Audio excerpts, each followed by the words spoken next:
Hi everybody, it's Friday, so it's another technique video today. We're getting lots of good suggestions. Today we're going to talk about the setup for the squat. We're going to go over a lot of different squat styles as we go through this technique video, but today we just want to talk about, no matter what your squat style is, how you set up for the squat. Obviously your foot position will vary based on the kind of squatter you are or what you need to get out of the results of the squat. But in general, when we set up for the squat, everybody has to follow these principles to set up. And then once they get set up, how they squat after that just depends on what kind of squat style they're doing. So first thing we're going to talk about is gripping the bar. This is one thing that I think for a lot of beginners gets really screwed up. I deal with a lot of kids and even adults who've never squatted before, or very rarely. The first time their hands are loose on the bar, like they're going to let go of it. So first of all, let's talk about one of the basic things that I see a lot of first timers do, which drives me crazy, is they'll just grab the bar like this and then they'll go put it over their head. Well, if you've got 400 pounds, it ain't never gonna happen. So make sure that from the bar to your squat, whatever, 1,000 pounds, every single rep has to be the same, because if you can't do it right with the bar, you're not gonna do it right with 1,000. So first thing we're gonna talk about is gripping the bar. Depending on how big you are, we'll judge how wide you go. Obviously, if you have an 8-foot bar, you go even wider. In general though, for the average person, I never want anybody, no matter how big you are, to be inside the rings. I want the index finger to be on the rings or wider. When you start getting in here, even if you're smaller, you start really binding up your shoulders. You can create some rotator cuff issues, which aren't good as your weights move up in the squat. So for myself, I'm gonna be all the way out here just because of my width. That's where I need to be to get under the bar. As you unrack the bar, one of the big things, like I was saying, I don't see, is squeezing the bar.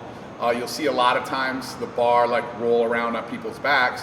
A lot of times this is due to the fact that they aren't squeezing the bar. So you squeeze the bar, that helps your whole body tighten up.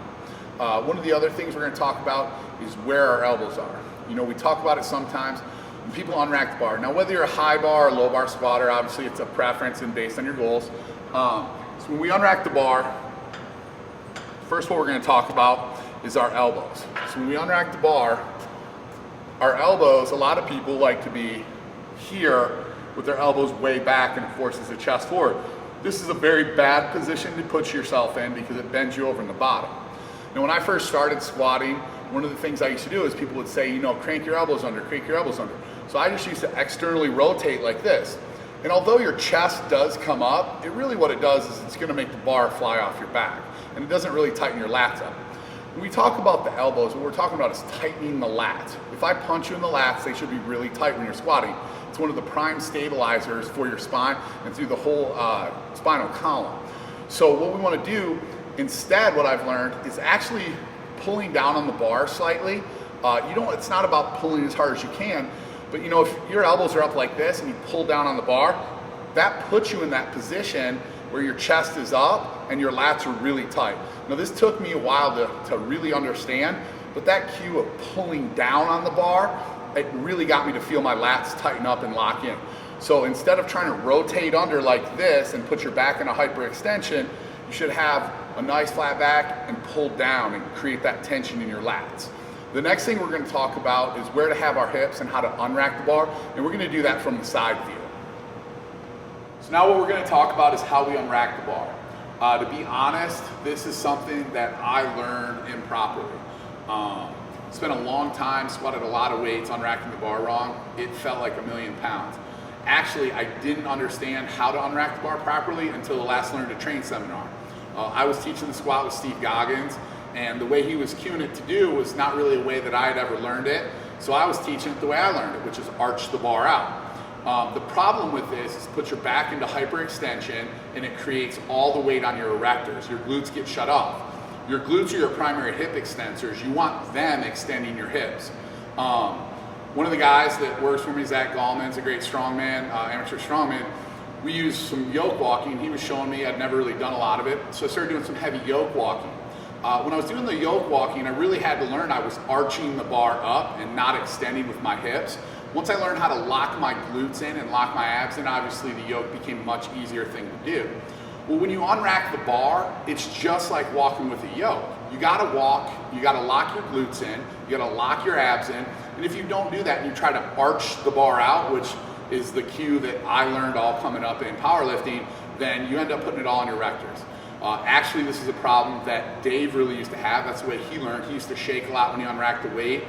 Him and I talked about it. He's been using this method, and it's really helped his squat a lot as well. So what we're going to talk about is the difference.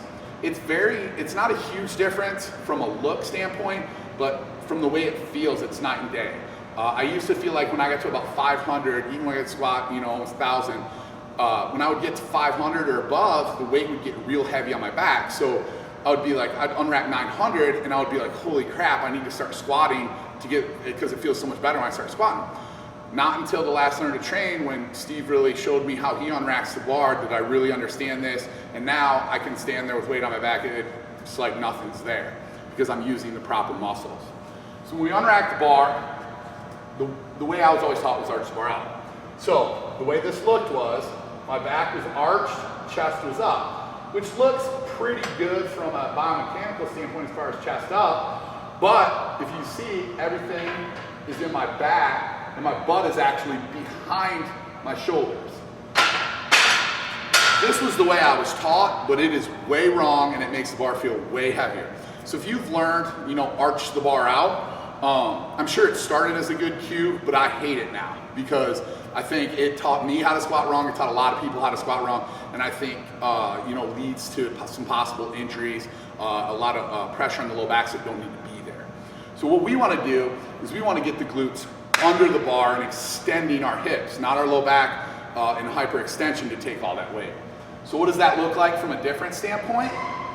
When we're here, instead of arching the bar out and putting it all on our low back, slightly move the feet a little bit forward, and then we bring our hips underneath us. Now, when I walk it out, my hips are directly underneath me, just like this. So this is a great position. I'm relying on my glute strength. I'm relying on the joint integrity of bone on bone. So now from this position, I can hold really heavy weights for a really long time. It doesn't bother me. When I used to unrack the bar, whether in a mono or just unracking the bar, I was here. And I thought this was the proper position because my chest was still up. In this position, my chest still stays up, but my glutes are doing the primary hip extension. Notice I'm still pulling down on that bar, squeezing that bar, getting my lats tight. This is the proper setup for the squat. If you've been taught to arch out the bar and you've been here, even though your chest is up, your glutes are totally shut off in this position. Have someone slap you in the ass, you'll see real quick your glutes aren't working. Here, they could punch you and they're gonna hurt their hand if you got some good glutes. So this is the proper setup for the squat. Obviously the style you squat or how you squat changes based on body mechanics and what your goal is. But in general,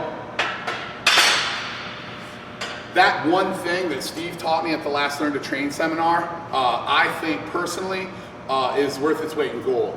And that's why I wanted to share it on the technique today because, basically I've been training for 20 years with the wrong technique unlocking the squat, unracking the squat and starting in that start position. So hopefully this helps a lot of people. If you felt the bar heavy on your back, bring your hips onto you, engage your glutes, feel those glutes working, locking you in. And I do recommend walking, doing some yoke walking. If you have one available, obviously Salomon Elite FTS, they're the best. I recommend doing this because it really teaches you how that should feel. Obviously just walking out heavy weights, you can do that too. But I walked out a lot of heavy weights and obviously more in a mono. And I always did it with that arched back, thought it was the proper way. I've learned this, and I have to thank Steve so much because it's changed the world in how I squat. You'll also get depth better from starting in that position than you will arching it out because since your glutes are engaged from the beginning, your hips are better at opening up. So really, for me, it changed my world. Hopefully, it'll help a lot of people as well. Thanks. Go to our website, spotathletics.com for more information, and everybody have a good weekend.